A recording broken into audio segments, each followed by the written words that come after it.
What's happening, everybody? Bobby Fi, Eric Sheetshaber. We're going to be talking through this Tuesday NBA slate. Really appreciated everything. I know I said it yesterday, but appreciate all the kind words from everybody for the millionaire win and everything, and also really appreciate it, Sheets. I know he doesn't like to hear the nice things about himself, but really appreciate everything that you've done for me along the way, and also all the people who've been working with us at TrueDFS, and really looking forward to growing this into the company that I feel like it should be and is going to be. I'm looking forward to really attacking that this year, and I'm really happy for all the new people who have come aboard. So happy that you guys are here and ready to talk some NBA, Sheets. So I guess any overall sort of thoughts you want to go over before we jump into it? Well, I mean, again, let's just continue to work on process and continue to work on this. And usually, again, the idea of these 12 o'clock, and I imagine we'll get some new people in here, so we'll have to kind of reintroduce, what we're doing here. But yeah. I every once in a while, I think, you know what, enough of the 12 o'clock NBA shows. It's ridiculous. Mm-hmm. I mean, because first of all, half the guys that are relevant aren't going to play, and all the projections are going to change, and it doesn't lock for 7 hours anyway, whatever. But I still like it for some different reasons than maybe other people do. I mean, I still like doing it because I think it's relevant to do it because, number one, I think to give an idea of what the slate could look like, I think it helps. Then you go about the rest of your day, then you have your dinner. Again, I don't know what everybody's time, commitments are to this, but most people don't spend all day on this shit, and you maybe you look in the middle of the day, and then, when you think about it, then okay, from 6 to 7 is going to be my time to play DFS, which is what I do, and so do you have an idea of what to expect, even though there's going to be stuff that you're not expecting?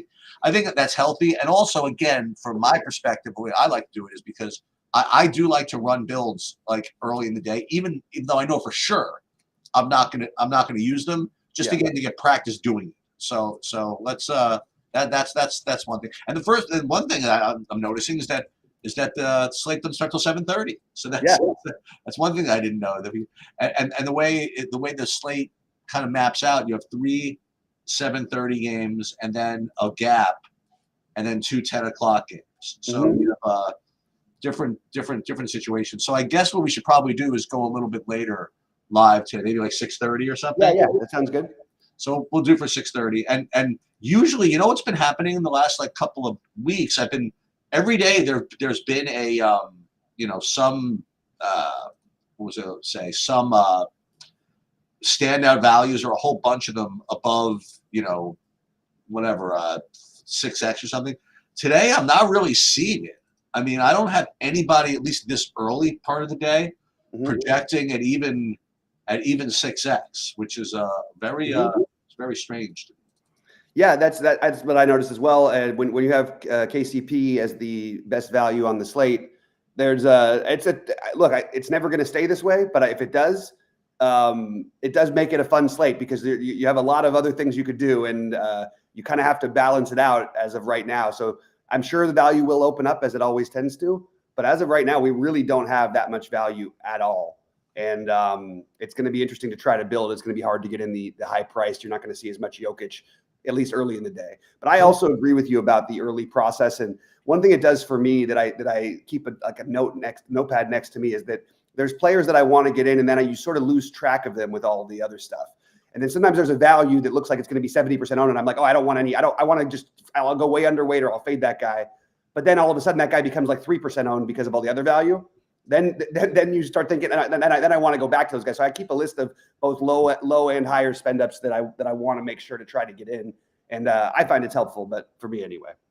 And the other thing I wanted to commit to, again, which I said at the beginning of the year, is I wanted to make sure that every video that I do, at least I teach a little something. Sure.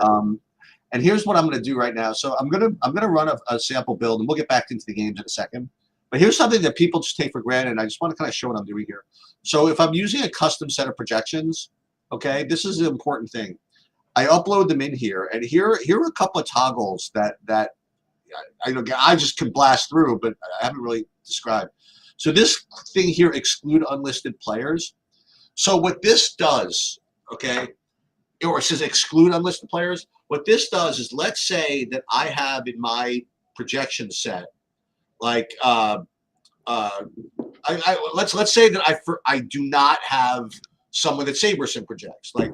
everything in my projection set has like 10 points or higher.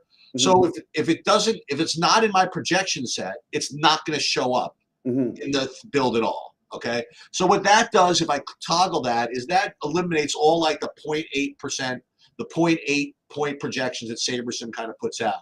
Now for me, I like to do that because I don't sometimes I set minimums of I only want a guy that's going to project for 7 points or higher. I don't want to run the risk of getting a guy from SaberSim that's going to project for 2 points. Right. So I will click the exclude unlisted players normally. Now, but what you risk is like if you just miss somebody in your set, that let's say was going to project for 50 points, you're going to miss them. So we'll keep it. We'll untoggle that for now.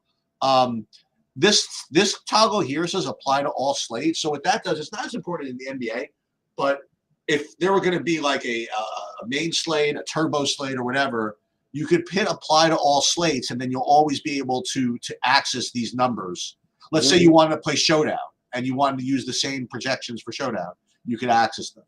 I won't do that. And this button, which is new, like within the last month or so, it says automatically create custom fields from ownership. So usually when we run the Sims, what we do is we rely on the SaberSim contest fields. All right.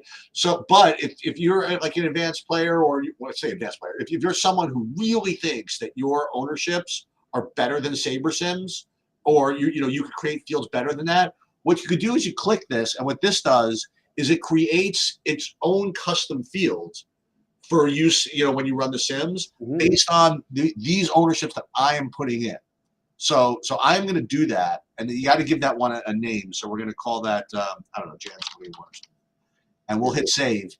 And so what that's going to do is when it runs, it runs everything. You see this in field lineups. It's now creating, in addition to everything else, it's creating a custom field for me to to have an option to choose from when I run my Sims. And what we're going to do, as an example, after we do the breakdown, is we're going to come back to this and we're going to run two different builds. One with or two different Sims. One with the custom field lineups, and the other with just the stock ones. And it'll be fun to see, kind of what the differences are. Yeah, it's really interesting. I haven't messed around with that stuff, so it's good to learn for me as well. Yeah, and I'm learning it too. Yeah.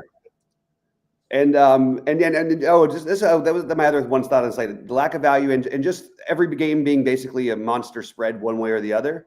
I just think that we don't. I guess we don't get to complain later on when a game turns into a blowout and our guy doesn't play. Except for this first one. So the first one is the only one. Is a pick'em, and this is where the top two values are. Like I have and then like 4 out of 10. So I have KCP as you mentioned. And then there's Wendell Carter Jr. I have next, and then Cole Anthony and Anthony Black as the next two. So, and you know what? I didn't even realize he kind of snuck back into the league without me realizing it. That Banchero was back. I didn't even realize it. Yeah, they've been playing him like a little bit limited minutes, and his price is still high, so it's kind of hard to. It was hard, but I think his minutes we're now going to see the uptick coming. Nice. So I like that one.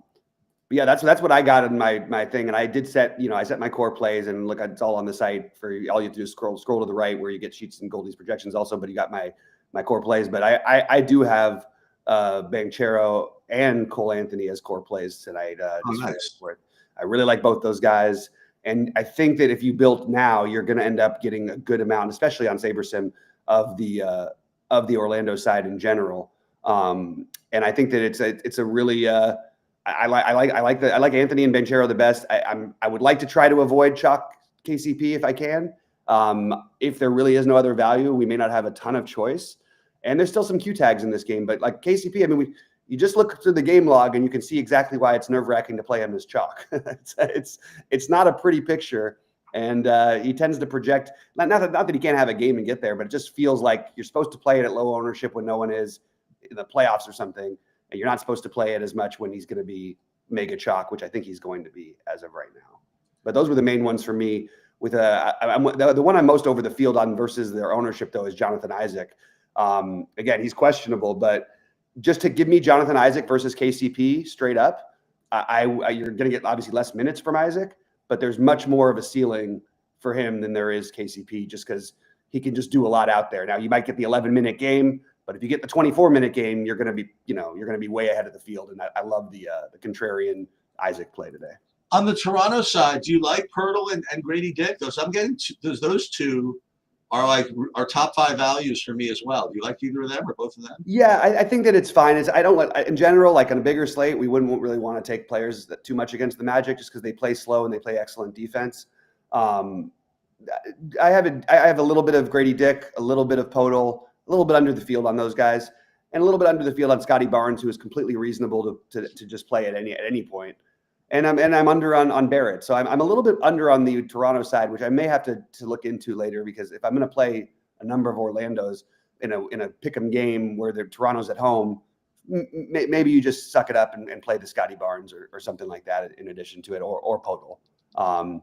Grady Dick is another one with high variance and doesn't have to do much while he's out there, but his just look at his game log. It'll look very similar to KCP's, so they're kind of similar to me.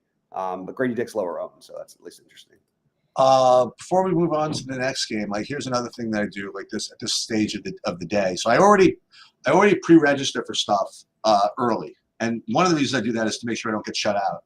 And the other thing that allows me to do is really early in the day, I can upload at least my dummy lineups to SaberSim, and it's really as easy as the buttons I'm clicking. We'll do a separate tutorial again. I want to keep doing this, and the reason why is, again, what it'll do is it'll save in the contest field all this data on how much is in the prize pool and whatever, and it will pre-populate these field lineups already, so that when I run the Sims, it will know where to take them from. Now, here's a little trick. So you'll see normally the field lineups will just have flagship MME or whatever, but here, as you'll see, I created field lineups. See January 21. Remember I did that earlier. So if when I go back, I can change it and rerun it under those fields as well. So that's the one thing I do every day is I do put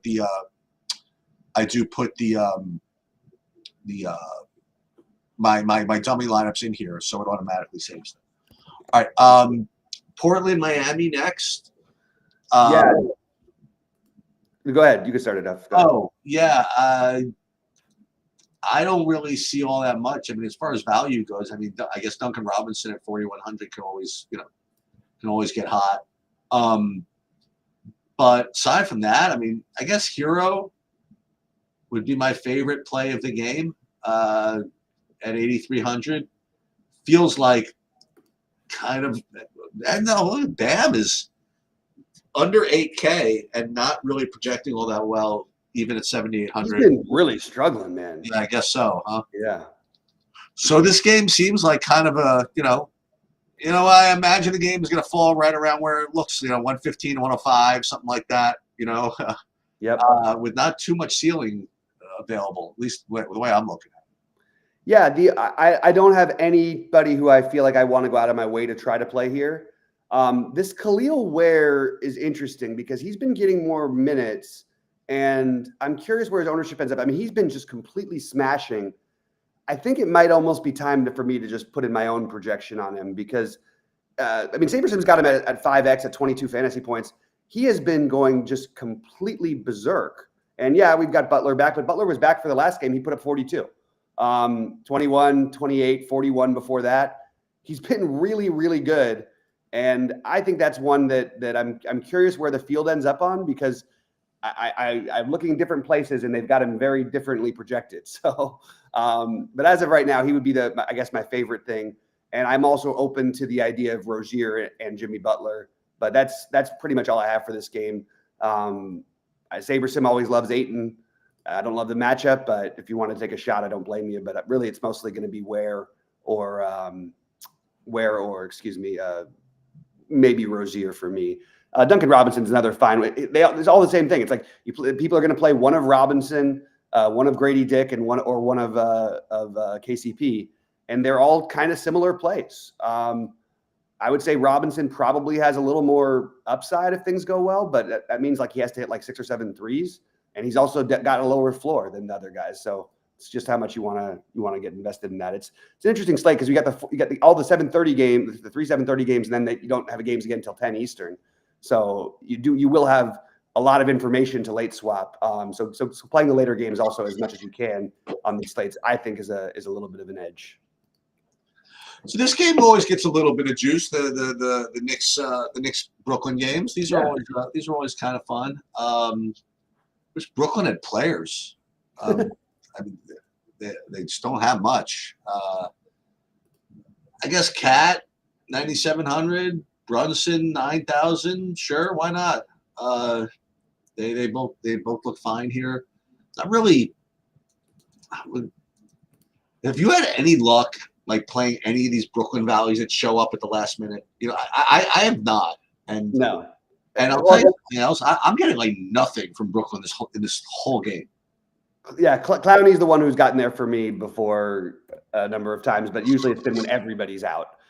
You do have Ben Simmons and D'Angelo Russell questionable. I like Russell better than the field. That's one I manually am putting in that I'm going to play over the field. They really haven't played a ton of minutes, but again, they usually get blown out of their games. And even in limited minutes, in his 3 games, I mean, he's put up 39, 40, and 25. I think that Russell's a really good tournament option at sub 10% ownership. So I guess that would be my take from this one, is that he's the one play I like in the game. Everybody for the Knicks looks fine, but nobody who I actually want to go out of my way to try to get to. I think I would get to Cat probably double digits, but only because of the nature of the slate. I think it's going to be as of right now, I would guess this would be a very low scoring slate. Obviously, if we get some injury news later, it might be different, but it feels like this could be like one of the lower scoring slates we've seen recently. All right. We've got Philly. So people at the beginning of the season bought tickets to see Jokic versus Embiid. That was a mistake. Only time he was going to be coming, but it's yeah. Nobody to complain to except for yourself, as far as I know. Let me see. Always watch for this late Philly news. They released Paul George out and other guys out on. Oh, you were paying attention because it was that Sunday, but it was 12 minutes before lock. Like 3 guys got ruled out or something like that. So just watch for the Philly business. It's really just bad business right now. What's going on in Philly? Let me see what's going on with Denver. All right. So first of all, obviously, Jokic is a very, very strong play. Jamal Murray is always, I guess, in play. Is it really just Jokic or nothing? I mean, I don't know. What do you like here? I think if Drummond's in, I could certainly talk myself into that play. If Drummond's out, or Yabusele's also questionable, so it's kind of hard right now. But I think one of those guys, because you're going to have a big against Jokic, pretty much no matter what. Some teams have done the strange thing against him where they put the little guys on him, and it just doesn't work. But Drummond, and then Paul George is, for some reason, I thought he would project a little bit better, but so I think those are the 2 that I like the most. One of Drummond or Yabusele, and then Paul George. On the Denver side, I actually like a number of things that aren't Jokic, which is weird. I like Westbrook, I like Murray, and I do like Jokic. I just think I don't want to go with these weird value plays and get too crazy with them. But I like Westbrook and Murray, and I think Aaron Gordon for tournaments is interesting. I'm still worried about the minutes they're going to play him. But assuming that he's good to go and he's, it's just the minutes. It just worries me. But he's another one of those 4K-ish value plays that you can consider. But mostly Murray and Westbrook, especially Westbrook for me. Murray's been red hot, though, a couple times lately. So I wouldn't mind getting to that. And Paul George is my favorite on the other side. Okay, so Washington against LA. I guess I just kind of have to ask, you feeling it or no? The revenge? Yeah. Yeah, I'm in on it. It's It's the price too. It's really hard to not have some interest in him going back to LA. I think that this is a spot where I like Kuzma for sure. And to be honest, I'm getting a lot from this game in general. I like the Kuzma. I like the Koulibaly. I like Jordan Poole. I think Carrington is in play, and I think Sarr is. All these guys are looking pretty good to me, and a slate where I don't love much. And the great news is, it being the last game, I can sort of adjust along the way to whatever late stuff does come up, and get heavy exposure here, because I like the Washington side, and then I love Anthony Davis tonight. LeBron James I like a lot. I don't usually love Rui. I like Rui quite a bit tonight against his former team, and those are the main ones. Then a little bit of Finney-Smith, a little bit of Christie, but this feels like where I'm going to have a good portion of my exposure tonight. What about you get 19 minutes out of Valanciunas or 29? That's the thing. You throw him in the mix. I got 8% on my first builds that I ran with him. I think it's viable always as a tournament option, but kind of prefer the. I don't know. I'm starting to like Sarr a little bit more than I did before. But Joe Val, the only thing is, if he gets in, he does like just smash. Like, you know what I mean? Like, all the time. You look at these games, it's like, oh, he only had 21, he only had 24. Well, he played 14 minutes, he played 17 minutes, and that's unfortunately in the range of outcomes. But if somehow those minutes tick up to 24, he's going to probably put up 35 fantasy points or more. So I think you do want to get some exposure there. So just to see a couple of results here. So I ran lineups and I ran sims, but I'll show you what we're looking at here. So right here is just the stuff that's just rated by Saber Score, which is just a regular, Saber Sim way of building lineups with upside. They're not specifically, putting them in the contest that you want, but this is obviously this is going to be better than your straight optimizer. And if we did it this way, again, using the TrueDFS projections at this point, this is an important point. You'd be getting 73% KCP. You'll see like 46% Jokic, 44% Carter, LeBron, Cole Anthony, and Poeltl. So I only show this for reference. Now, when we look at what it would look like if we looked at it from the terms of the Sims, and what we've done is the first time we ran it with, I'll show you, with actually the flagship MME field, which basically means the field that SaberSim kind of recommended that you run it with. So when you do that, you end up with a little different. You don't get 73% KCP. You get more. It's a little more balanced, like 50% Wendell Carter, then KCP, Austin Reeves, more Kyle Kuzma with this look with the Sims. And then just for fun, I want to run it again with just instead of using the flagship MME, let's use the field lineups that I created on my own, and let's just see what kind of difference there is, if any. Because I don't really do this too often, because I respect SaberSim's ability to build those fields better than mine, but I just want to see if what kind of change, if any, it happens. I happen to like the fact that that running the Sims with the regular field lineups getting me like 38% Kuzma. I like that. Yeah, I'm in on that as well. I mean, we kind of like to play anyway, and let's see. So Saber Score. So contest Sims. Let's just look at fadeaway ROI, and we'll see the difference. Actually, it's pretty similar, except who shows up a little more when we use my numbers? We get a little more pool also. So we're getting all kinds of Lakers, Lakers, Washington late night hammer myths. Yeah. Oh, I like that. Look at this first lineup right up here on the board. You get two Orlando cheapos to like start off your day, and then you got Jokic, and then you're just sitting there like, so you're just basically waiting for Jokic and a whole bunch of Lakers Wizards. So that's a fun build, actually, because that's where I'm at as well. And I tried to hand build it. I also built the Sims, and most of my players are from the Washington Laker game. And I'm not. And again, that means a lot of people are going to come up with that too. It's just really important to remind everybody about the late swap. I will go live in our Discord again tonight, talking about just what I'm doing with the late swap and all that. But I really think it's important for everybody to try to really get familiar with that, especially in NBA, but really in all sports. You really, really want to be on top of everything. And just not to talk about the millionaire win at too much length, but the one thing that I did do was I played the delay game a ton. I kept waiting and then readjusting, partly through the Sims and then manually editing the ones that were doing the best. And obviously, it worked out in a number of different ways this weekend. So, did you know that Ben Simmons was out? is he official? Is it official? I knew he was questionable. He's showing something on SaberSim.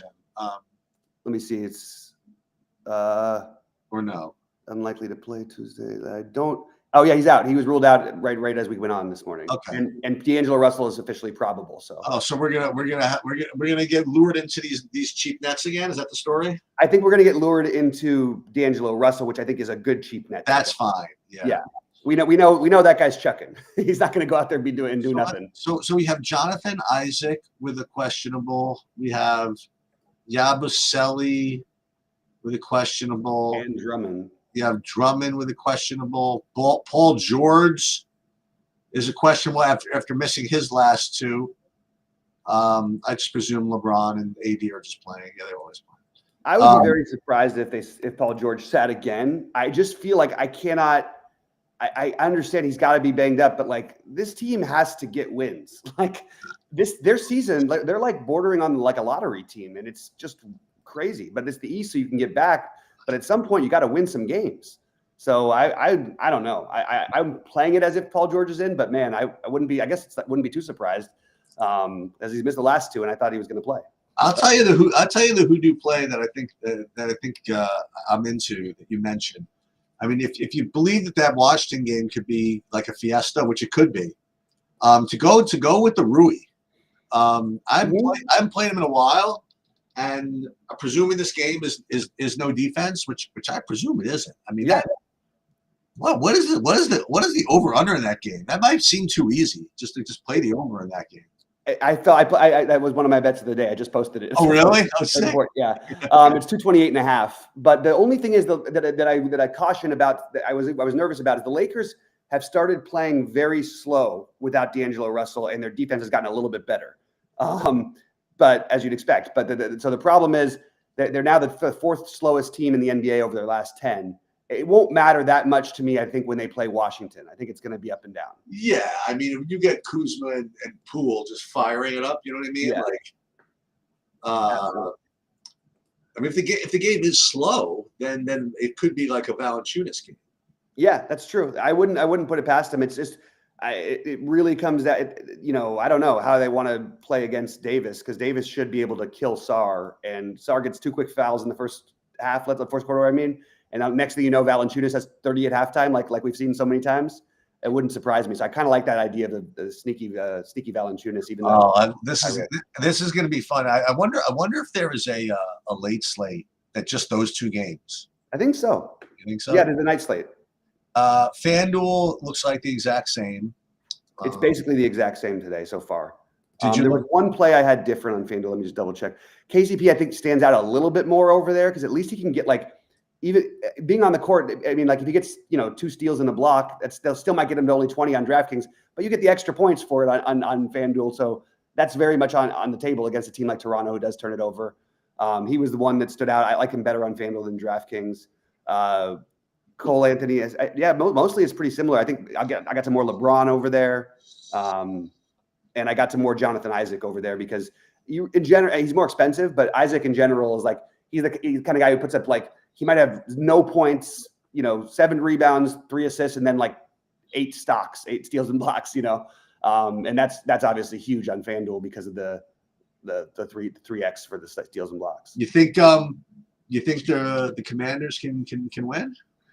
I absolutely have to think they can win. First of all, I think that I know I'm biased or whatever, and Philadelphia, they got all of their stuff on 3 huge plays against us, But I actually thought the Rams played great in that game, and I thought I thought they were great. I really thought they were going to win. I really did. It was rough, and Washington was the only team to beat Philadelphia in their last 15. I think that matchup actually is okay. It's just I want to see how cold it's going to be, but this Jaden Daniels thing is no joke. No, it's pretty wild how good he is. So we'll see. But as of right now, I would still. I don't know. You like Kansas City and Kansas City and Buffalo. I like Kansas City. You like Kansas City, right? I really feel like Buffalo got away with it the other day. They literally did nothing on offense the entire day. I mean, Josh Allen threw for 120 yards and ran for 20. And Baltimore, shot themselves in the foot in the first half, then played a dominant second half, and just honestly, thankfully, Mark Andrews couldn't catch the 2-point conversion. Yeah. By the way, but it was funny because I was Cal. Cal won the 250 showdown, and I was in second in that one. But he was saying it was funny because I would have ended up tying for first for that one, just at the moment anyway. If that play holds up, because I had the Lamar captain, and then what it did was it took away from the likely captain. So it was just kind of an interesting. Yeah, you should really complain about that. Yeah, I can't really complain. I joked with him. I was like, "Damn, couldn't quite catch it there." He's like, "I'm sorry, I ruined your night." Yeah, exactly. But it was just funny. All right. Well, I look forward. We'll be live at 6:30. A little. 6:30. Yeah. Yep, great. And I'm gonna post some other stuff, and I'm gonna get my golf ready and all that stuff for tomorrow. But, Okay. but I'll post my early looks and stuff like that. Sounds good. All right.